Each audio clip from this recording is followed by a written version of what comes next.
Hi, I'm Frank Wigginton, Certified Financial Planner, and this is the Budgeting 101 series. Today I want to talk to you about the four most common mistakes people make when they prepare their budget. First of all, the first mistake a lot of people make is that they start listing everything that they spent that month. The thing is that when they're doing their math and they're calculating the numbers, for a monthly amount, they're not including all the amounts, or they're including too much. So the first big mistake is that not everything is paid and or charged on a monthly basis. Most people, well, many people at any rate, get paid on a bi-weekly basis. So what a lot of people when they prepare their budget would do is they would say, okay, I get paid every 2 weeks, there's 4 weeks in a month, so then I just take my pay and double it, and that's the amount. The reality is that there's 4.3 weeks in a month. And so really you're losing out on about 7 to 8% of your pay on your budget. So your budget is already short before you even really get started. A lot of your bills and things that you pay as well. A lot of people pay their mortgages weekly or bi-weekly. So in some months you're going to pay your mortgage 3 times if it's bi-weekly, because it's the first week, it's the third week, and then it falls into the 5th week in that month, because that month has a little bit longer period of time.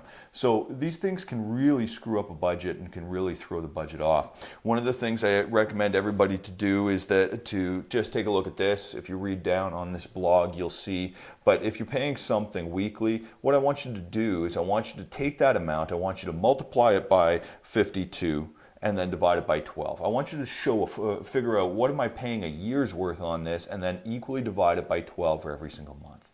If you're paying your mortgage bi-weekly or your paycheck comes bi-weekly, I want you to take the amount, multiply it by 26, and divide it by 12.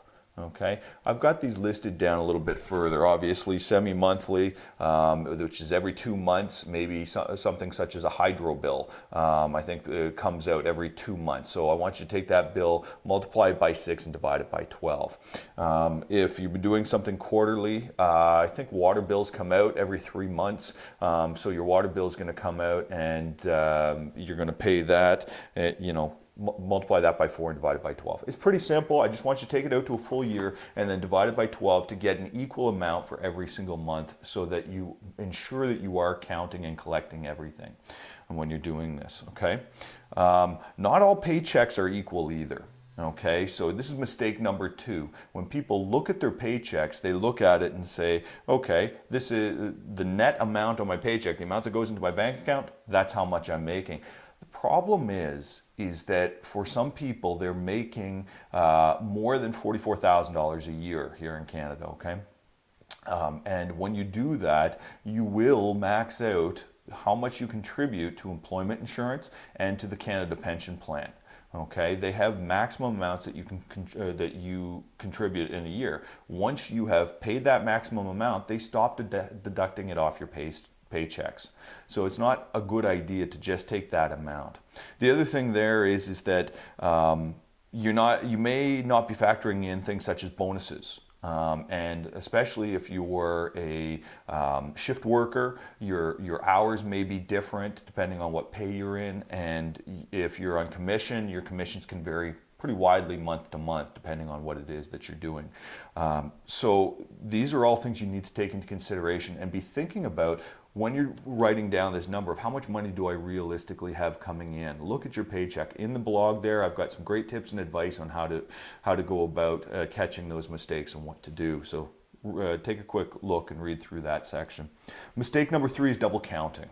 Okay, I've seen this happen too many times when working with clients, preparing financial plans. They look and they say, well, my paycheck is, $1,500 a month, $1,500 every 2 weeks. And what's happened is $300, good for them, has come off and gone to a pension or to an RSP. So they've already deducted that from the income. And then what they end up doing is they deduct it again on the expense section. If you go to my site, this will be there. On the expense section, the very first section, I'll put it close to the camera, is saving, pay yourself first, right? So in that is registered savings, okay?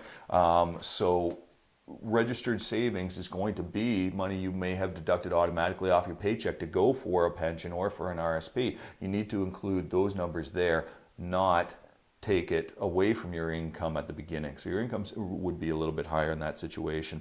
The other thing a lot of double counting goes on is when you're categorizing and putting your expenses in different areas.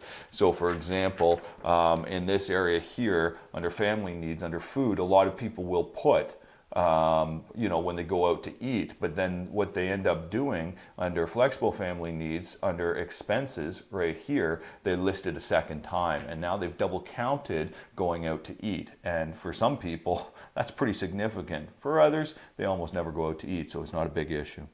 So the other area is that they're not, mistake number 4 is that people don't include everything. What happens here is that people end up missing things that they only pay once a year because you're not really thinking about it. Some of the bigger things are magazine subscriptions. Maybe you subscribe to 3, 4, 5, 6 magazines. So you're spending $150, $200 a year on magazines, but you only do it once a year. So you're not thinking about that as an expense because it's not really falling into your regular spending habits. Okay. The other thing people don't think about is any dividends that may be paid out, or bond interest that's paid out maybe every 6 months or once a year from investments. So they're not including that in their income, even though it is income. Unless it's in your RSP, it's not income. If it's in your RSP, I wouldn't consider it income. But if you're getting it paid to your bank account, then yes, that is considered income. That's money you can use to pay for other things. The annual memberships to golf clubs or sailing yacht clubs or things like that, those types of areas, a lot of people, they're one-time expenses, they're not thinking about it when they're doing their budget, and it gets left out. So those are some of the 4 biggest, most common mistakes when it comes to budgeting.